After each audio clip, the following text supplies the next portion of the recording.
আল্লাহর বান্দা আল্লাহর বান্দি এত পুত পবিত্র হয়ে যাবে। হাদিসে পাকে বলা হয় কাওয়ালাদাতুহু উম্মু, ওই বান্দা মনে হয় সবে মাত্র তার মার গর্ভ থেকে পৃথিবীর ভিতরে আগমন করেছে। সুবহানাল্লাহ। এই পরিমাণ নিষ্পাপ হয়ে যায়। এই জন্য মক্কার দাম আল্লাহ তাআলা বাড়ায় দিয়েছে, মদিনার দাম আল্লাহ তাআলা বাড়ায় দিয়েছে। এজন্য মদিনার ভিতরে রাসূল পাক সাল্লাল্লাহু আলাইহি ওয়াসাল্লাম শুয়ে রয়েছেন, মদিনায় রাসূল শুয়ে আছে, মক্কার ভিতরেও আল্লাহ তাআলার ঘর আছে। এজন্য সাহাবীদের ভিতরে মক্কা আর মদিনার প্রেম আর ভালোবাসা দিলের ভিতরে বিরাজ করত। বিশ্ব নবী সাল্লাল্লাহু আলাইহি ওয়াসাল্লাম তার সাহাবী হযরতে আবু সালমা রাদিয়াল্লাহু তাআলা আনহু, তার অবস্থাটা এরকম হয়ে গেল যখন দেখা গেল আল্লাহর নবী, দ্বীনের নবী সাল্লাল্লাহু আলাইহি ওয়াসাল্লাম যখন মক্কা থেকে মদিনাতে হিজরত করে যখন চলে গেলেন, এই সাহাবী আবু সালমা রাদিয়াল্লাহু তাআলা আনহু তখন তিনি বলতে শুরু করলেন, যেই এলাকার ভিতরে, যেই জমিনের ভিতরে, যেই জনপদের ভিতরে আমার নবী থাকবে না, রাসূল থাকবে না, আমি সেই জমিনে আর থাকতে চাই না। আরববাসীকে, মক্কার মানুষদেরকে আল্লাহ তাআলা শ্রেষ্ঠত্ব দিয়েছেন তিনটা কারণে। এক নম্বর হলো আল্লাহ তাআলার ঘর বাইতুল্লাহ, দুই নম্বর হলো নবী মুহাম্মদুর রাসূলুল্লাহ সাল্লাল্লাহু আলাইহি ওয়াসাল্লাম, তার জন্ম মক্কায়, তিন নম্বর হলো আল্লাহ তাআলার যে কিতাব কোরআনুল কারীম, কোরআনুল কারীমকে আল্লাহ তাআলা মক্কাতেই পাঠিয়েছেন। তো এই তিনটা জিনিস যেহেতু মক্কার মধ্যে আল্লাহ তাআলা দিয়েছেন, এই কারণে পৃথিবীর মধ্যে যত দেশ আছে সমস্ত দেশের চাইতে আল্লাহ তাআলা মক্কা অর্থাৎ জাতিকে আল্লাহ তাআলা শ্রেষ্ঠত্ব দান করেছেন, তাদের সম্মান আল্লাহ তাআলা বাড়ায় দিয়েছেন। ওই তিনটা জিনিসের সাথে আল্লাহর ঘর, নবীর সাথে এবং কোরআনের সাথে যদি কোনো বান্দা বান্দির সম্পর্ক থাকে, আল্লাহ তাআলা ওই বান্দা বান্দিদের সম্মান ইজ্জতকে আল্লাহ তাআলা বাড়ায় দেবেন। যেই মক্কার নাম ছিল বাক্কা, এটা বাক্কা থেকে মক্কা হয়েছে। আর যেটাকে আমরা বলি মদিনা, এটার নাম মদিনা ছিল না, এটার নাম ছিল ইয়াসরিফ। এখন কিন্তু কোনো ব্যক্তি ইয়াসরিফ বলে না, সবাই বলে মদিনা। শুধু মদিনা বলে এরকম না, বলে সোনার মদিনা। বরং এখন যদি কোনো ব্যক্তি মদিনা না বলে যদি ইয়াসরিফ যদি বলে, তার জন্য কাফফারা হলো কমপক্ষে তাকে বলতে হবে মদিনাতুল মুনাওয়ারা, মদিনাতুল মুনাওয়ারা, অথবা মদিনাতুর রাসূল, মদিনাতুর রাসূল 10 বার বলতে হবে। তাহলে আল্লাহ পাক রব্বুল আলামিন ওই মদিনার দাম আল্লাহ তাআলা কি পরিমাণ বাড়ায় দিয়েছেন। সুবহানাল্লাহ।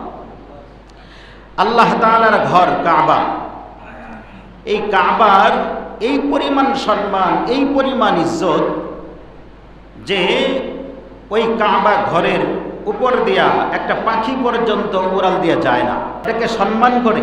একটা পাখি পর্যন্ত বুঝে যে আল্লাহর ঘর, এটার উপর দিয়ে যাওয়া যাবে না, উপর দিয়ে যদি যায় তাহলে বেয়াদবি হয়ে যাবে।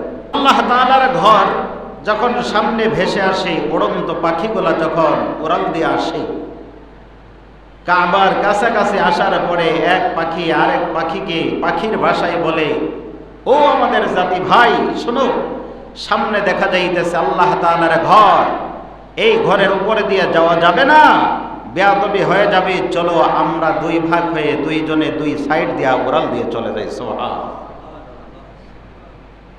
পাখিগুলা পর্যন্ত আল্লাহ তাআলার ঘরকে সম্মান করে, ইজ্জত করে।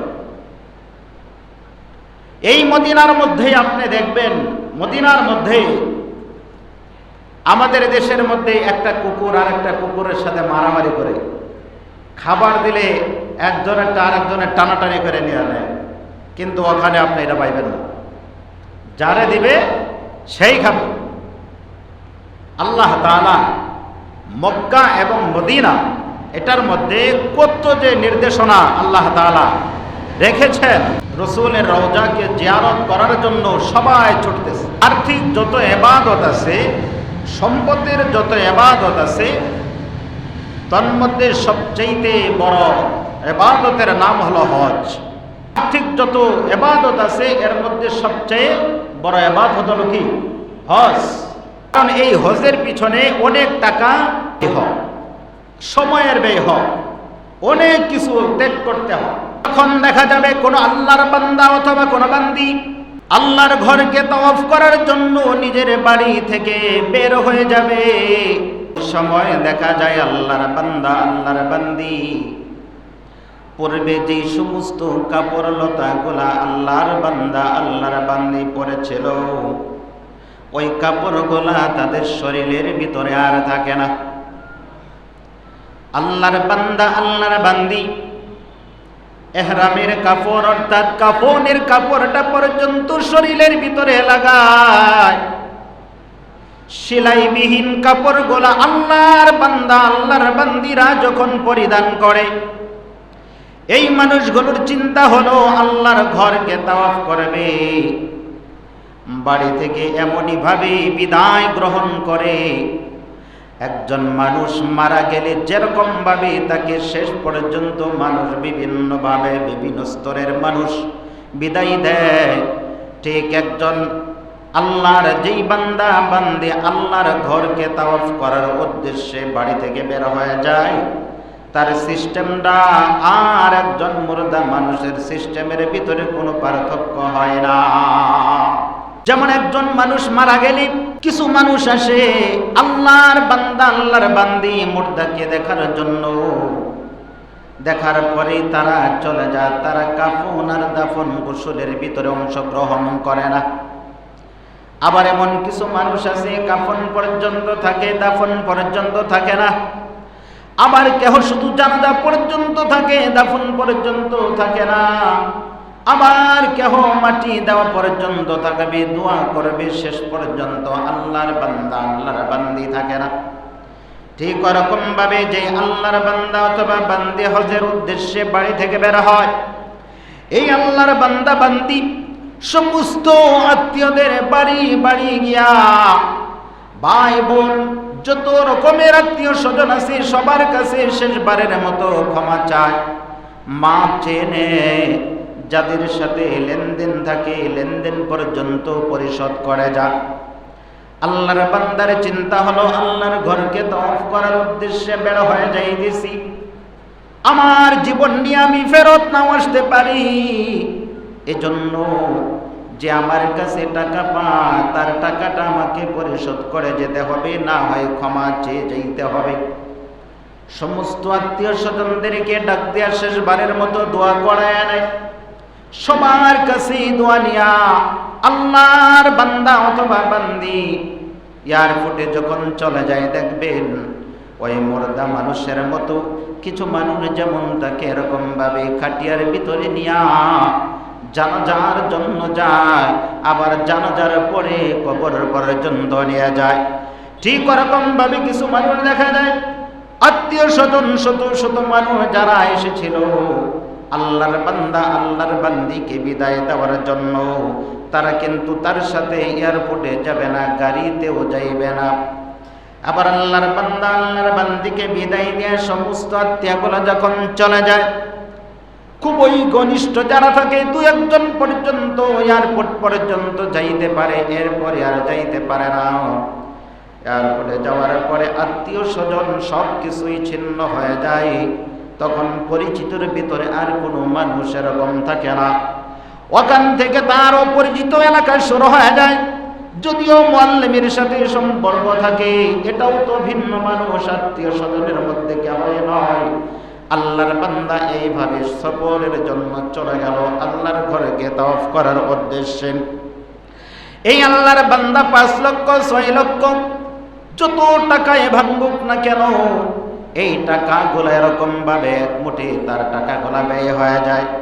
এমন কিছু আল্লাহর বান্দা আছে যার জীবনে 1 রাত্রের বেশি 2 রাত্রের বেশি নিজের ঘর বাড়ি ছেড়ে অন্য কোথাও সে রাত্রি যাপন করে নাই। কিন্তু এই আল্লাহর বান্দা আল্লাহর বান্দি যে হজ পালন করার উদ্দেশ্যে ঘর থেকে বের হয়ে যায়, একদিন নয়, 2 দিন নয়, কোন মানুষকে দেখা যায় 40 দিন, 45 দিন, 50 দিন হয়ে যায়, 25 দিন হয়ে যায়, 30 দিন হয়ে যায়, লম্বা একটা সফর। সমস্ত আত্মীয় স্বজন থেকে ত্যাগ করে, নিজের বিবি থাকে না, নিজের কোনো সন্তান থাকে না, ব্যবসা বাণিজ্য যাবতীয় যা কিছু আছে সব কিছু থেকে ত্যাগ করে আল্লাহর বান্দা আল্লাহকে পাওয়ার ধান্দায় আল্লাহর ঘরকে তাওয়াফ করার উদ্দেশ্যে মক্কাতে চলে যায়। সুবহানাল্লাহ। এই যে আল্লাহর বান্দা বিশাল বড় একটা ত্যাগ স্বীকার করলো, সব কিছুকে ত্যাগ করে, যেখানে সাথী নাই বাতি নাই, কোনো কিছু নাই, অপরিচিত জায়গা, ইচ্ছা করলেই সব কিছুই করতে পারে না বান্দা। একটা মশা অথবা মাছি পর্যন্ত বান্দা মারার ওয়ার্ডার নাই। নিজের বিবির সাথে ভালো সম্পর্ক রাখবে, কথা বলবে, এই অধিকারও তার আর থাকে না। সব কিছুই নিষেধ হয়ে যায়। আল্লাহর বান্দার চিন্তা একমাত্র থাকে, কিভাবে আমি আল্লাহর সন্তুষ্টি পাবো, কিভাবে আল্লাহর ঘরকে আমি সুন্দরভাবে তাওয়াফ করতে পারবো। যেইভাবে হজ করলে, ঘরকে তাওয়াফ করলে হজ্জে মাবরুর হবে, সেদিকে আল্লাহর বান্দা আল্লাহর বান্দির সব সময় চিন্তা থাকে। এজন্য বিশাল একটা সফর। এই বান্দা যতগুলো কাজ করবে, এজন্য আর্থিক যত ইবাদত আছে তোর মধ্যে সবচাইতে বড় ইবাদত হলো হজ। এজন্য নবী পাক সাল্লাল্লাহু আলাইহি ওয়াসাল্লাম বলেন, যদি কোনো বান্দা অথবা কোনো বান্দির হজ আল্লাহ তাআলা যদি কবুল আর মঞ্জুর যদি করে নেয়, তাহলে ওই হজের বিনিময়ে তার প্রতিদান একমাত্র জান্নাত আল্লাহ তাআলা রেখে দিয়েছে। সুবহানাল্লাহ। যার হজ কবুল হয়ে যাবে, তার বিনিময় জান্নাতের কম আল্লাহ তাআলা তাকে কোনো কিছু দিবে না। এবং কি আল্লাহর বান্দা যখন আল্লাহর ঘরকে তাওয়াফ করবে, রাসূলের রওজাকে জিয়ারত করে চলে আসবে, ওই আল্লাহর বান্দা আল্লাহর বান্দি এত পুত পবিত্র হয়ে যাবে। হাদিসে পাকে বলা হয়, কাওয়ালাদাতুহু উম্মু, ওই বান্দা মনে হয় সবে মাত্র তার মার গর্ভ থেকে পৃথিবীর ভিতরে আগমন করেছে। সুবহানাল্লাহ। এই পরিমাণ নিষ্পাপ হয়ে যায়। এই জন্য মক্কার দাম আল্লাহ তাআলা বাড়ায় দিয়েছে, মদিনার দাম আল্লাহ তাআলা বাড়ায় দিয়েছে। এজন্য মদিনার ভিতরে রাসূল পাক সাল্লাল্লাহু আলাইহি ওয়াসাল্লাম শুয়ে রয়েছেন, মদিনায় রাসূল শুয়ে আছে, মক্কার ভিতরেও আল্লাহ তাআলার ঘর আছে।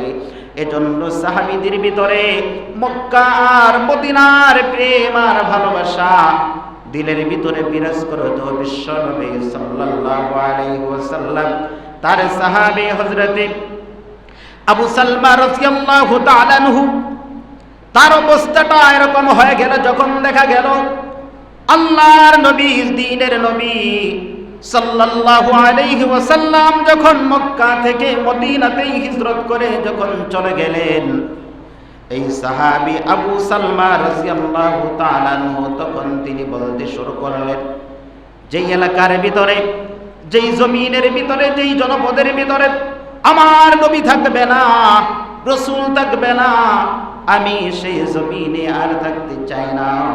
আমার নবী যে এলাকাতে থাকবে, যেখানে থাকবে, আমি আবু সালমা ওই জমিনে ওখানেই থাকতে চাই। নবী যেহেতু মক্কার ভিতরে নাই, মদিনাতে চলে গেছে, আমি আবু সালমা আর মক্কাতে থাকব না, আমি মদিনাতে চলে যাব। আবার নবীর প্রেম আর ভালোবাসা আবু সালমার দিলের ভিতরে বিরাজ করে।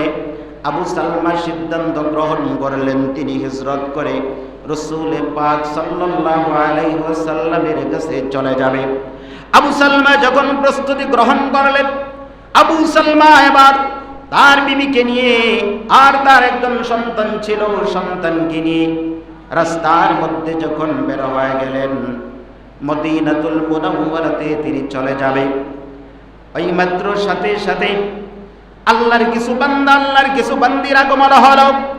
আবার আবু সালমার বংশের লোকেরা, গোষ্ঠীর লোকগুলোর আগমন হলো। আসার পরে বলতেছে, আবু সালমা তুমি যাবে, অসুবিধা নাই, তুমি যেতে পারো, কিন্তু তোমার অরুর জাতি সন্তান আছে, সে তো আমাদের বংশধর, তুমি একা একা যেতে পারো, তোমার সন্তানকে আমরা তোমার সাথে নিয়ে যেতে দিতে পারি না। তুমি যাও, যেতে পারো, তোমার সন্তানকে রেখে যেতে হবে।